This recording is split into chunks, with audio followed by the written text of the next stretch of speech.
So this is a question that I get all the time. I'm out here working in the shop, messing around. I thought it'd be a good day to do a couple videos on some questions that you guys send me, especially repeat questions. This is one that comes up every single year. Fishing during the dog days of summer can be absolutely miserable. Number one, it's hot. Number two, the boat traffic. Number three, you may be struggling just to find fish. Either you're fishing too shallow or you're fishing too deep. There's all different kinds of factors that go in. But what I'm going to do, I'm going to simplify it for you today with just a few baits. I'm kind of going to walk you through my process of how I fish during the summer, because this is my absolute favorite time to fish. Now, a lot of times during the summer, my favorite time to go is early in the morning till about lunchtime. But realistically, you know, I'm married, I have kids, the whole 9 yards. We have other responsibilities besides fishing. So a lot of times I don't get to go till the middle of the day, till late in the evening. So I kind of get the best of both worlds and fish throughout the entire days during the summer, during the worst parts of summer. So I learned a long time ago how a lot of these fish move. I wish there were so many more tournaments during the summer, during the day. I know it's miserable hot and stuff, but to me, this is just one of my favorite times to fish. And I'm going to share some, I don't want to say secrets because it's not really secrets, but it's just kind of little stuff that you may not think about while you're out there fishing during the summer that can completely change the game of how you fish and how you catch fish. And I promise that if you do this the right way, you pay attention to these areas, you pay attention to these baits, when to use them, when not to use them, I guarantee you'll catch a lot more fish. So anyway, stick around because this is something you don't want to miss. Now let's just go ahead and get the cat out of the bag. Do bass shut down during the dog days of summer?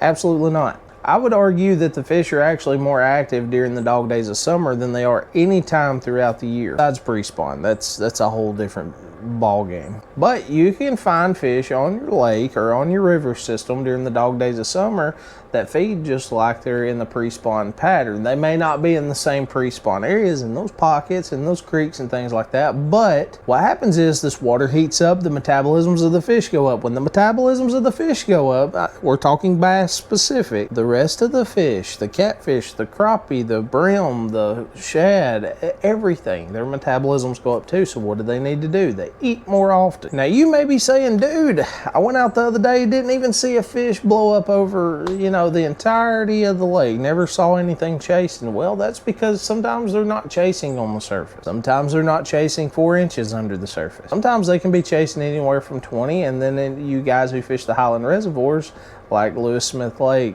Lanier, Murray, places like that, they could be feeding all the way up to 60 foot deep. And you may be wondering how to target these fish. Well, you always have the finesse options, which is like the dart head minnows and stuff that you hear me talk about a lot, but I've got a different way that I like to approach it. During the summer, there isn't a whole lot of tournaments and stuff going on, so unless they're night tournaments, I just don't fish at night because I have terrible luck at night trying to hit deer and things like that. So I just absolutely cut out night fishing. So do you have a trailer just sitting in your yard, whether that's a utility trailer, a car trailer, a boat trailer, a dump trailer, a dirt bike trailer, any kind of trailer that's just, you hadn't really been using it at all? Well, there's an easy way for you to make passive income off of that. And that company's called Tolos. Tolos, you can go on their website and you can list your trailer, and that way people in your area can find those trailers, rent them from you. Yes, people not in suits, you get to meet people like me and you who actually need this. They can rent your trailer for a day or two, or however long they book it, and it's a win-win. You make an income off a trailer that's been sitting out in your yard for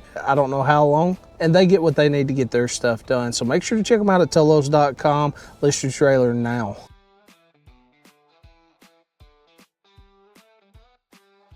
So typically when I go, I'm not looking for the biggest fish in the lake. If I do catch the biggest fish in the lake, cool. But I'm going for bites. I'm looking for schools of fish, and I want to catch multiple bites. The more bites that I get, the less I worry about my back hurting and the less I worry about sweating my tail off. Let's talk about if you're on a lake. You're just your typical lake. Maybe it's got some threadfin shad. Maybe it's got some gizzards. Typical lake, not a Highland reservoir or anything like that, but this is kind of going to go hand in hand with the Highland reservoir. My main focus, as soon as I get to the water, whether that's middle of the day, whether that's late in the evening or early in the morning, I'm looking for surface activity. Even if I don't see any, that doesn't mean it's not happening. That doesn't mean you can't fire a school up that may be 5, 6 foot below the surface that's not chasing on the surface, but that doesn't mean you can't get them fired up on the surface. One of the baits that I'm always going to have on the front deck of my boat is some type of walking bait. You always want to have some type of walking bait.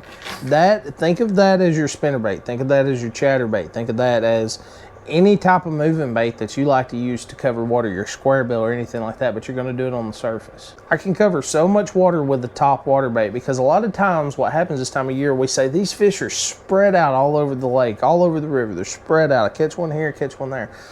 Well, sometimes it's not necessarily the case. It can seem like it, but that's not exactly what's happening. A lot of times what happens is these fish will school up in one area. You catch one fish out of that school and it spooks the rest of the school.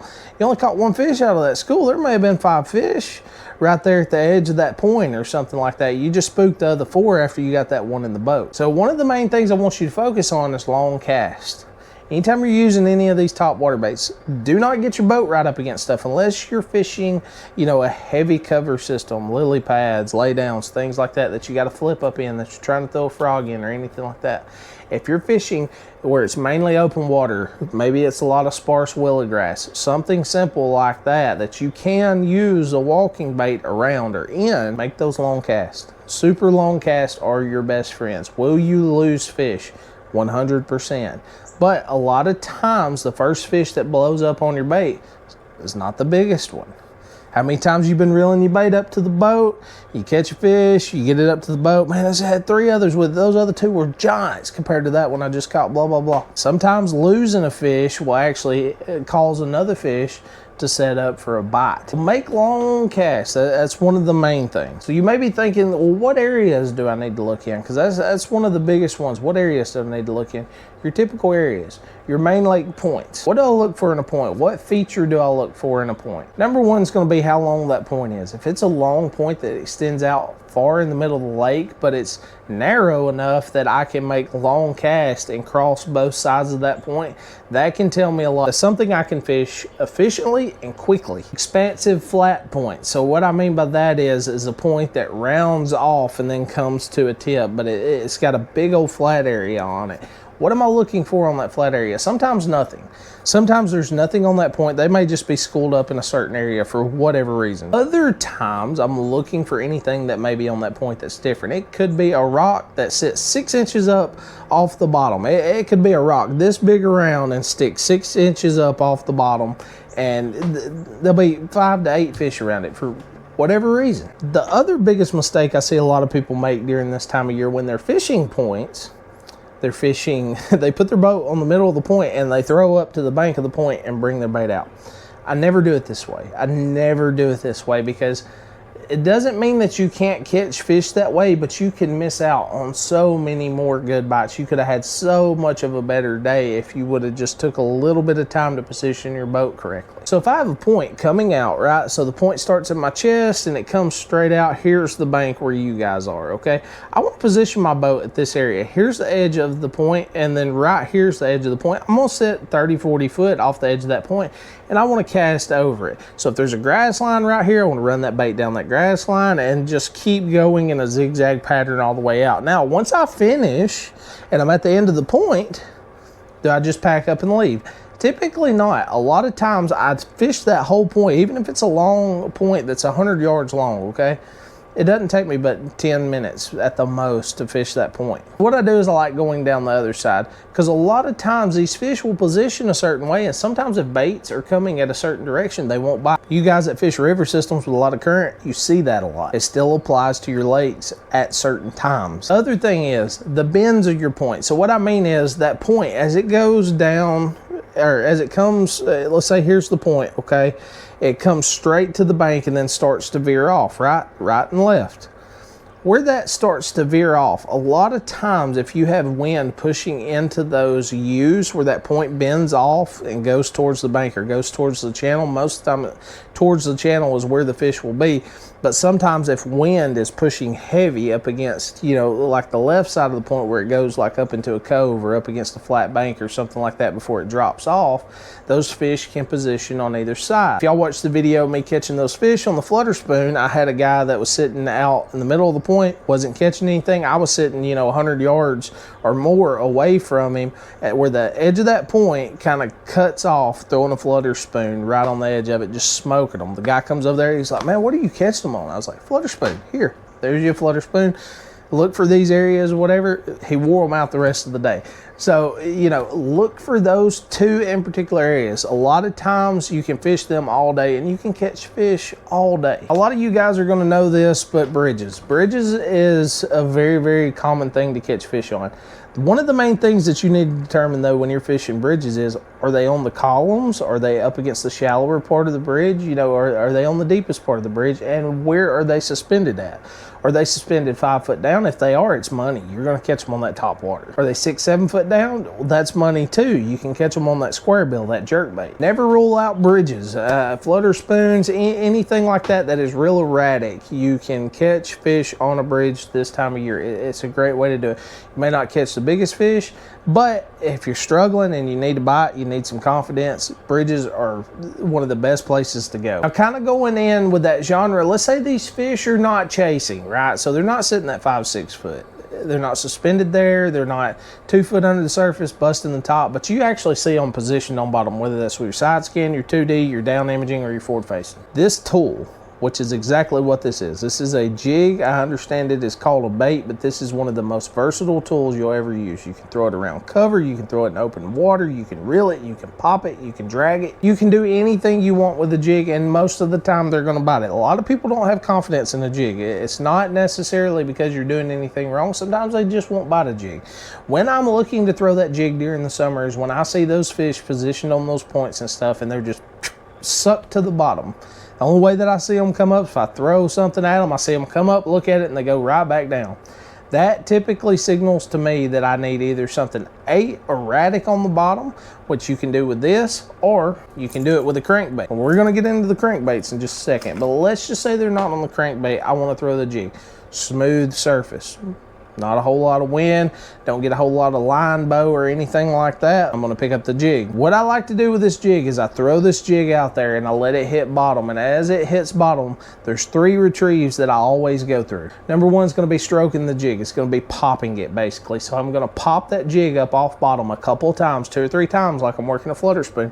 Let the thing fall back to the bottom, dead stick. 99% of the time, that's the bite that I catch a lot of fish on a jig, is simply because they're looking for that erratic action, something different. Now, let's just say it's a super slow day. These fishes got beat up from local tournaments or whatever the case may be. That's typically when I'm going to reel a jig. What I'm going to do with the football head is I'm going to cast that bait out there, let it hit bottom once again, but I want to keep bottom contact just like I'm fishing a crankbait.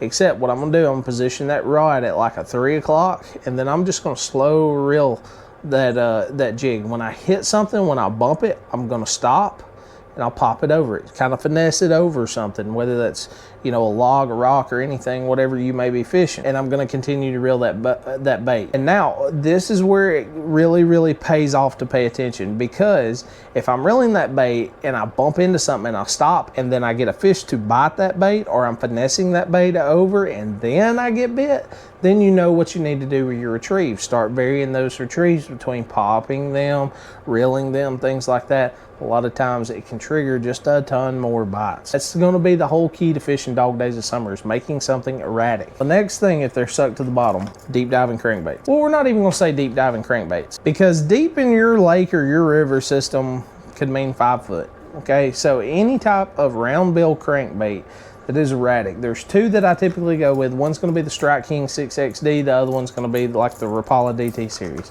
Or I'm either going to go with the Strike King XD series or the Rapala DT series, and it'll vary whether it's 5XD, 6XD, 4XD, whatever, depending on the depth. But there's one thing they all have in common, and that's the retrieve this time of year. A pause, pop, burn. Okay, so get that in your mind. Pause, pop, burn. As soon as you throw that bait out there, burn it. Once it hits bottom, pause, pop, reel.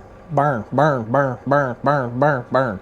Anytime you bump into something, pause, rip. Back to burning. Making that bait move fast. Now, I'm going to pick the Rapala DT series. I'm looking for that balsa wood crankbait when these fish are heavily pressured. When they're heavily pressured and they're used to seeing something all over the place, loud rattling, the whole 9 yards, that's when I'm going to go with the DT series. If they're not, if you don't think those fish are used to seeing those deep diving crankbaits or those particular crankbaits you're using, then go to something like a plastic crankbait. Number one, it's going to make a lot more noise. It's going to attract something from far away. If you're dealing with clear water, they're going to see this Rapala DT from a long ways off, okay? If you're fishing clear water and you're using, you know, like the Strike King XD series, not only are they going to see that bait from a long ways, but they're going to hear that bait from a long ways. Either way, you're going to be able to get on the fish that are sucked to the bottom, and they have two choices when you're burning, pausing, and popping. They either have to A, get out of the way, or B, eat it, and 99% of the time they're going to eat it. And the biggest mistake that I see is people not moving those crankbaits fast enough. You're not going to be able to outreel that fish. Next one's going to be, the next thing we're going to be talking about as far as areas is shade lines. What shade lines am I typically looking for? I'm looking for something different on like the channel swings. Your channel swings, where it goes around your deepest part of your channel, that's where I'm going to be looking. But I'm looking for those shade lines casting over that channel swing. It's a river fish, or if it's a river, I'm looking for current. If it's a lake, I'm looking for wind and shade. Your best friend fishing those shade lines is going to be A, a buzzbait, or B, one of my favorites, that's a frog. Now, most of the time when people fish frogs, this is what I see a lot of people do. Pop, pop, pop. That's it. They just pop, pop, pop, stop, pop, stop. There's other things that a frog can do besides just pop a couple times, okay? You can walk a frog. You can just bounce the head of the frog as it's moving. One of the things that I typically like to do, especially working the shade lines, I work that frog quick. I'm twitching that frog at the same time as I'm reeling that frog, and then once I get to a spot where it starts to break, like I'm getting close to that shade line, I like to reel it real fast, stop it right on the edge of that shade line, give it a couple pops, and then I'll slow reel it back up to the boat. Why do I slow reel it? How many times do you guys that love fishing frogs like I do get that bait almost right up to the boat and you see that fish just boom, try to get it? That's the reason I slow reel it. I fish a frog all the way through from the bank to the boat, because 99% of the time, if I have a fish that's following it, that gives them time to get to that bait. And a lot of times, I think the fish, when they're following your bait and they see your boat, they either do one or two things. They either spook off immediately, or they say, I got to eat it, because if I don't eat it now, I'm not going to get it. And that's kind of what you're hoping for is, hey, I hope they want to get it. Those are the main areas you need to focus on. Your points, the bends of your points, bridges, and your channel swings with a good shade line. Any type of heavy cover is great on any of those areas. So if you got heavy cover on a point, you've got heavy cover on a channel swing, which a lot of y'all have lay downs and stuff like that in your channel swing, those are all going to be perfect opportunities to catch very active and very aggressive fish. But the thing is, you have to cover a lot of water, because a lot of times these fish this time of year school up and they run up and down those contour lines. They'll move out to the middle and suspend, which we learned with forward facing sonar. But either way, cover a lot of water. If you find a school that don't want to bite, ignore them and go to the next one. You will bump into another one. You just need to cover more water. You can always come back later in the day. Those fish will be somewhere in those areas, and then maybe you'll have an opportunity to catch them then. Maybe you spooked them with a trolling motor or something like that. I don't know, but that is my experience from Dog Days of Summer Fishing. Is one of my favorite times to fish. I know a lot of people don't like to fish this time of year, but I promise it is so worth it, because there's so many days. If you pretty much got 2 months during the Dog Days of Summer, 3 months if you're in Alabama like I am. It is such a wonderful time. Out of those 3 months, most of the time you can catch them on top water, and it's so fun watching those explosive bites. So either way, guys, if the video helped you at all, make sure to hit that thumbs up button, hit that subscribe button. I greatly appreciate it. It's a great way to help me. Comment down below. Let me know what you think. If you go out and try these techniques, drop a comment down below. Let me know how it worked out for you. If you have any questions. Either way, guys, I'll see you next time.